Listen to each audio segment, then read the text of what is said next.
Do any of you play baseball? I've been playing baseball since I was 8 years old, and I've used this batting technique ever since then. So the first point of batting is choosing the correct bat. The You want to have your arm extended straight out, parallel to the floor, and the baseball bat that you choose should fit in between there, touching the ground and your hand. And the once you selected your bat, you should evaluate your stance once you're at the plate. So your feet should be shoulder width apart, and your knees should be slightly bent, and you should slightly be lean forward. If you lean too far forward, you could hurt your back or your legs whenever you go in for the swing. So making sure you have this correct will save tension or torsion on your muscles. Next will be your hand placement. Hand placement is important because if your hands are overlapping, then you could tear up or you could tear muscles in your wrist from the way the bat will be in your hands or your wrists. So having your indominant hand closest to the base and your dominant hand right above it touching each other will ensure you have good hand placement on your bat. Grouping the bat is very important too. When you go in to swing the bat, you don't want to let go mid-swing because this could hurt you or hurt other players. Holding the bat upright over your shoulder is very important. If it's resting on your shoulder, when you go to swing, it will roll off your shoulder and could damage you or tear muscles in your shoulder whenever you go to swing. So holding it slightly above is very important.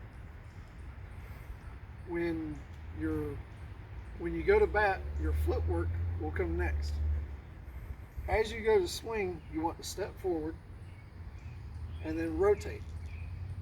Your rotation is important because it saves torsion on your back muscles and helps the player relax in a sense all the way through.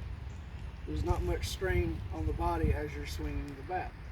So as you swing, you want to rotate your back leg also. Your boxing square is holding the bat straight out at waist height. This is where you're going to hit the ball, or your best place of hitting the ball, where you will have maximum power. So as you go to swing, this here is waist high. This is where I would hit the ball.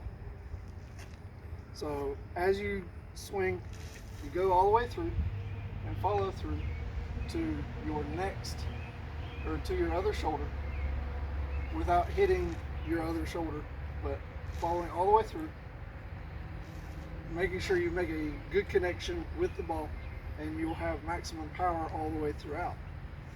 When hitting the ball, I have a volleyball as an example because it's larger. You want to try and hit in the center, but the trick is you can get the ball wherever you want it to go by hitting or aiming for certain points as you watch it come to you across home plate. So if you hit it straight in the center of the ball will go straight. If you hit it below the ball will pop up. Or if you hit it above, it will go down and roll across the field. So all of these are in conclusion, with your stance, hand placement, footwork, and your grip and rotation, also having your swing correct, everything should be able to follow through, and you should be able to hit the ball correct or properly without any strain on your body or any danger to you or other players.